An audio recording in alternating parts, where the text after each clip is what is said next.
It has certainly been an eventful year, capped off by tonight, the highlight of our annual calendar, the Washington Institute's Scholar Statesman Dinner. Over the next 2 hours, we will celebrate 4 people who exemplify the core idea of what our organization is all about. The idea that wise policymaking is at the intersection of scholarship and statesmanship. 2 of them have, between them, carried responsibility for building a secure peace between Arabs and Israelis for nearly 30 years. And the other 2 are among our most caring, committed, and devoted supporters, leaders of this organization for many years. After dinner, we will all get a chance to eavesdrop on a private chat that Rob Satloff will have with our Scholar Statesman honorees. But now, let's turn down the lights as we begin our evening tribute to 2 remarkable people.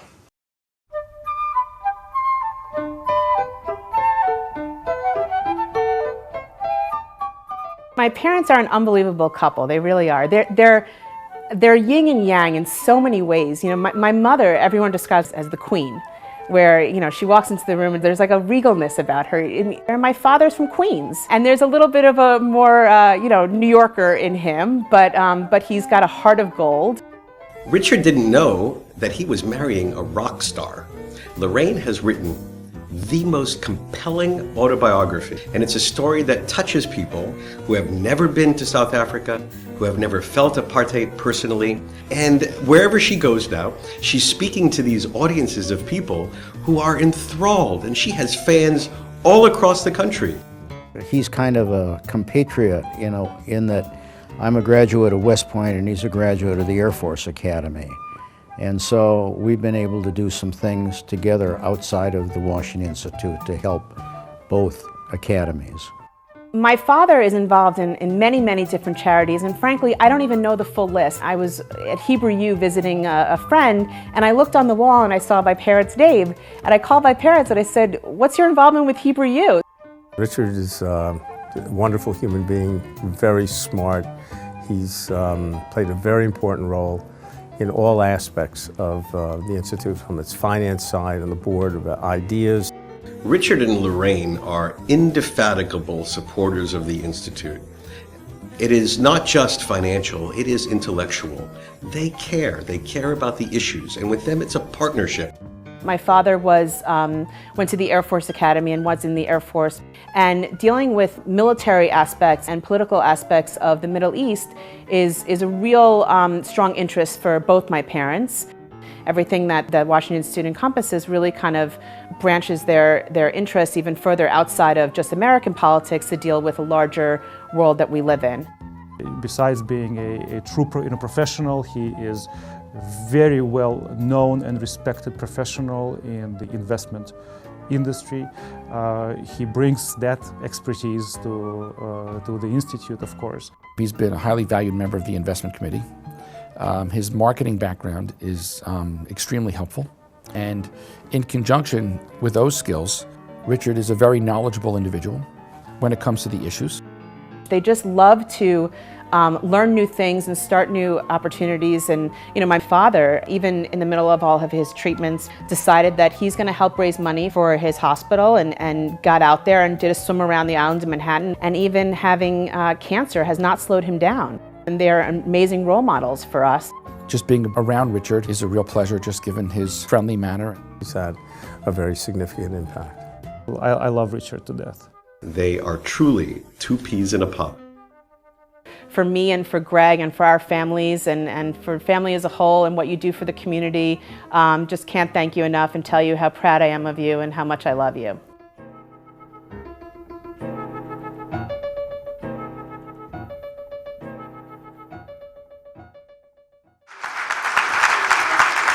It is my distinct pleasure to now introduce Roger Hertog, one of our honorary dinner co-chairs this evening, board member emeritus, and a great longtime friend of the Institute, for a personal tribute to Lorraine and Richard.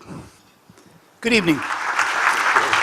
Of all the peoples living in the Western world 3,000 years ago, only one lives in the same place today, and practices the same religion.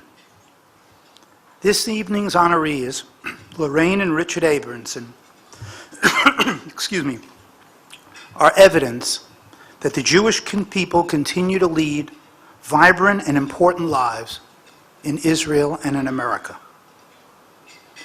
I want to first share my thoughts about my friend Richard, who I've known for over 30 years. To describe him in just a few words would be to say that he's creative, indefatigable, driven towards the goal, whatever it may be. I might say he's given his all to the Sanford C. Bernstein firm where we both worked, except that he's given his all to other commitments in his life as well. Now, it is also true that Richard can make you a little crazy, which in rare moments of introspection, I admit a few people have said about me.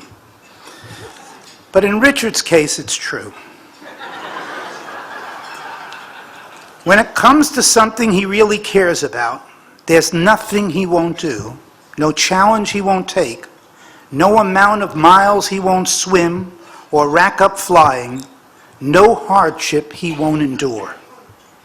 And just as with our firm, he and Lorraine have given their all to organizations like AIPAC, the National Council for Jewish Women, the UJA's capital campaign in the 5 towns, the Long Island Jewish Hospital, and tonight, the Washington Institute for Near East Policy.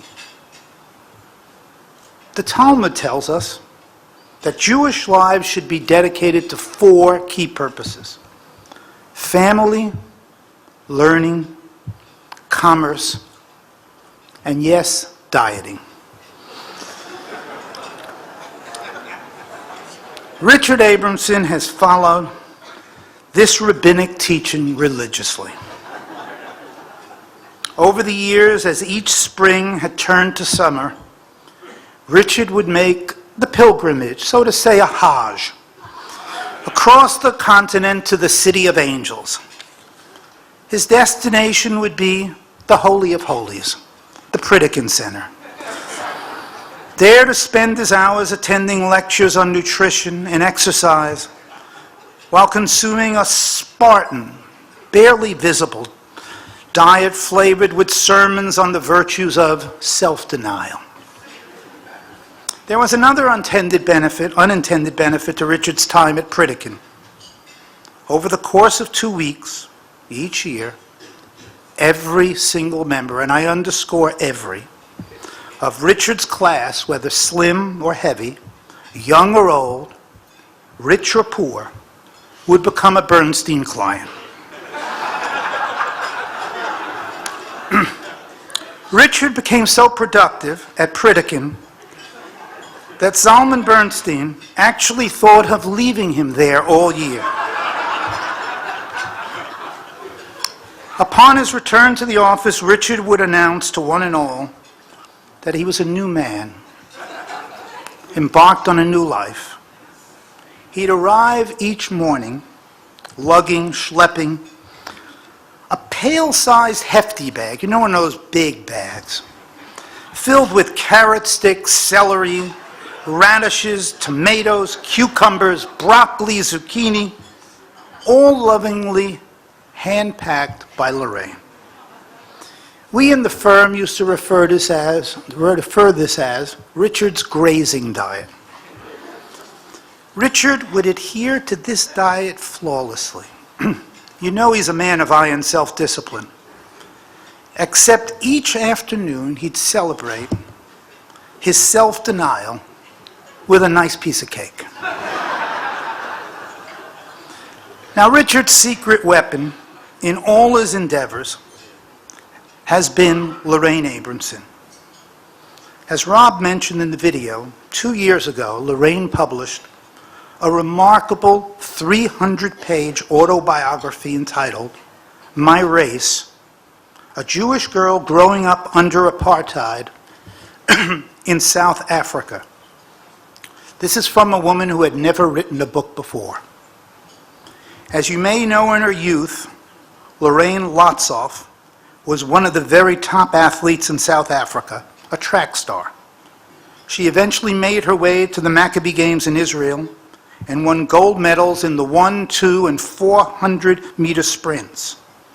Richard was also a top athlete, a swimming star in those same games.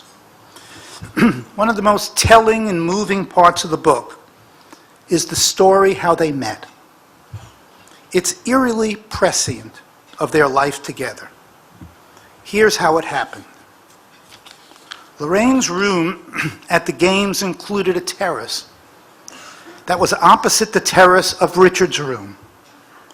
There she saw this young man with USA emblazoned on his shirt, who called to her, "Hello." "Don't you remember me?" she recalls Richard saying. "Have we met?" "Sure," he answered, "at last year's games." I was amazed how much he knew of me. She recounts not knowing, in classic Richard style, he got all of this information from the South African water polo team. They had never met before. The ploy worked, of course. The next evening she went with him to a beach party. If Lorraine was angry at all, it wasn't for long. Despite the little trick Richard played on me, she remembers, my instincts told me this was not a devious person, not a smooth talker. He had just found a creative way to break the ice. Then she goes on to say, without warning, Richard leaned over and placed a soft, gentle kiss on my lips. Tentative but lingering, it was as if the moon had dropped a curtain around us. I couldn't see anyone else on the beach. The crowd was reduced to the two of us. I was afraid to breathe, lest I break the spell. The spell never did break. It's lasted to this day. And for all they've done for Israel and the Jewish people, speaking on behalf of the Washington Institute, I'm proud to recognize my friends and our honorees, Lorraine and Richard Abramson. Thank you very much. Roger, what can I say? You had to bring up the Pritikin. I'm still struggling, but anyway. Pritikin's out of business. I lived beyond the Pritikin era. I actually, after Pritikin went to Dr. Atkins, I outlived him as well. So anyone that's got a program, just give it to me and it'll collapse after I go there. So it means a lot to us, Roger, having you introduce us tonight with such kind words, and we appreciate it. I also want to thank the chairs for their hard work and their successful efforts, Merrill Tisch, Howard Berkowitz, Roger, of course, and Susan, and the Washington Institute president, who you heard earlier, Marty Gross. You know, in fact, it was Roger and Wally Stern many years ago who were responsible for Lorraine and my initial involvement in the Washington Institute.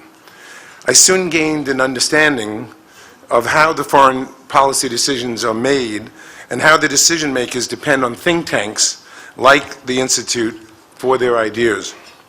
I learned over the years that it takes great scholarship to persuade the executive branch to do the right thing. And certainly we have great scholarship at the Institute.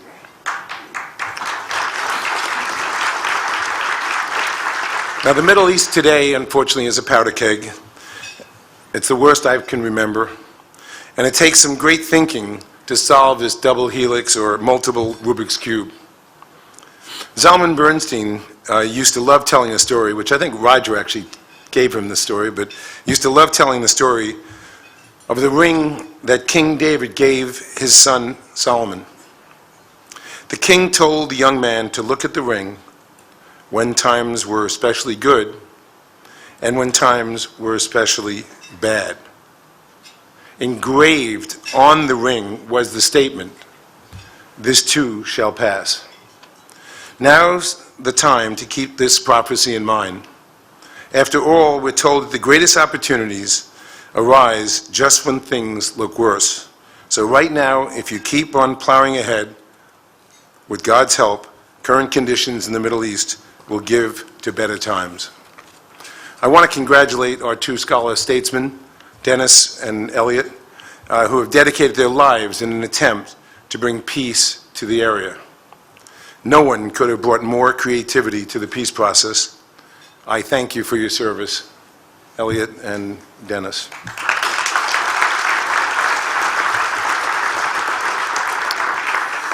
Finally, I want to thank my lovely wife. You heard it was almost an X-rated presentation. I'm glad he stopped at that point.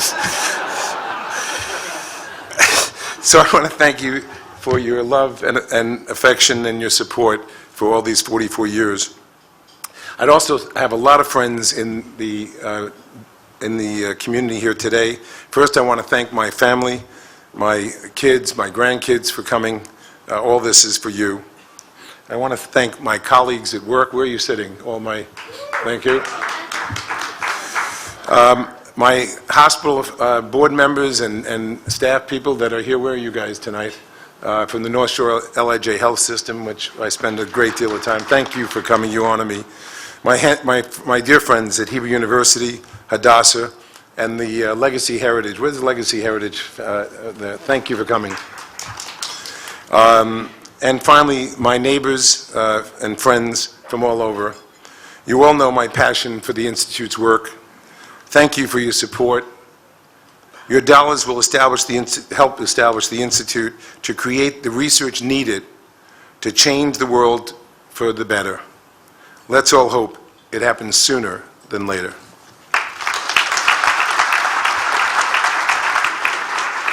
Thank you. I too would like to add my thanks, my personal thanks to Roger for that most gracious and generous introduction and for your friendship throughout the years. Richard and I have always felt privileged to be part of the Washington Institute, and we continue to admire the work that this think tank does under the direction of Rob Satloff.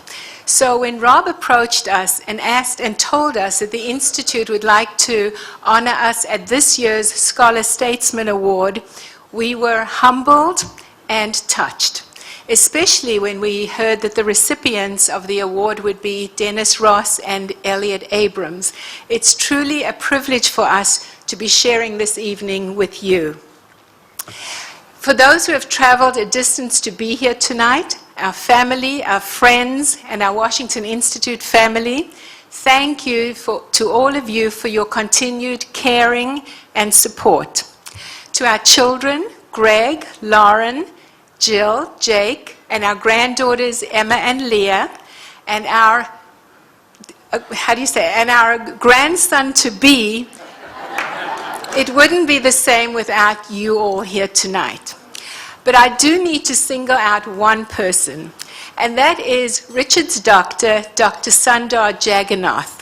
Dr. Jagannath had an event coming up, the American Society for the Hematology, big meeting in Atlanta, and he changed his flight arrangements so that he could be here tonight. Dr. Jagannath, you honor us with your presence, and thank you from the bottom of my heart for all that you continue to do.